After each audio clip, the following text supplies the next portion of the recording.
Cinema വിശേഷങ്ങൾക്കും ഗോസിപ്പുകൾക്കും ദാസനും വിജയനും. ഈ channel ഇപ്പോൾ തന്നെ സബ്സ്ക്രൈബ് ചെയ്യുക. പൊതുവെ സിനിമാ താരങ്ങളും മന്ത്രിമാരും പല ചടങ്ങുകളിലും വൈകിയാണ് പങ്കെടുക്കാറുള്ളത്. എന്നാൽ അതിൽ വൈകി വന്നവരിൽ ക്ഷമ ചോദിക്കുന്നവർ വളരെ ചുരുക്കവുമാണ്. പക്ഷേ നമ്മളുടെ യുവ സൂപ്പർ താരം പൃഥ്വിരാജ് അതിൽ നിന്നെല്ലാം വ്യത്യസ്തനാണ്. സിനിമാ ലൊക്കേഷനുകളിലായാലും ജീവിതത്തിലായാലും കൃത്യനിഷ്ഠ നോക്കുന്നയാളാണ് പൃഥ്വിരാജ്. ഇത് തെളിയിക്കുന്നതായിരുന്നു കഴിഞ്ഞ ദിവസം നടന്നൊരു സംഭവം. തിരുവനന്തപുരത്ത് ഒരു ഉദ്ഘാടനത്തിനെത്തിയതായിരുന്നു പൃഥ്വിരാജ്. പറഞ്ഞ സമയത്തിലും ഒരല്പം വൈകിയാണ് പൃഥ്വിരാജിന് എത്താൻ സാധിച്ചത്. പക്ഷേ ഒരു മടിയും കൂടാതെ പൃഥ്വിരാജ് വൈകിയതിന് സദസ്സിനോട് ക്ഷമ ചോദിച്ചു. വൈകിയതിൻ്റെ കാരണവും പൃഥ്വിരാജ് തന്നെ വിശദീകരിച്ചു. പൃഥ്വിരാജിൻ്റെ വാക്കുകൾ ഇങ്ങനെ: സിനിമാക്കാരും മന്ത്രിമാരും ഒരു ചടങ്ങുകളിലും കൃത്യസമയത്ത് എത്താറില്ലെന്നുള്ള ദുഷ്പേര് ഞാൻ കാത്തു സൂക്ഷിച്ചു. അതിന് ഞാൻ ക്ഷമ ചോദിക്കുന്നു.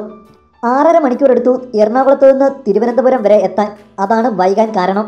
ഞാൻ ഓർക്കുകയായിരുന്നു, പണ്ട് സ്റ്റോപ്പ് വയലൻസ് സിനിമയൊക്കെ ചെയ്യുന്ന സമയത്ത് ചില ദിവസങ്ങളിൽ ഞാൻ രാവിലെ തിരുവനന്തപുരത്ത് നിന്നും എറണാകുളത്തെത്തി ഷൂട്ടിംഗ് കഴിഞ്ഞ് വൈകിട്ട് തിരികെ പോകുമായിരുന്നു.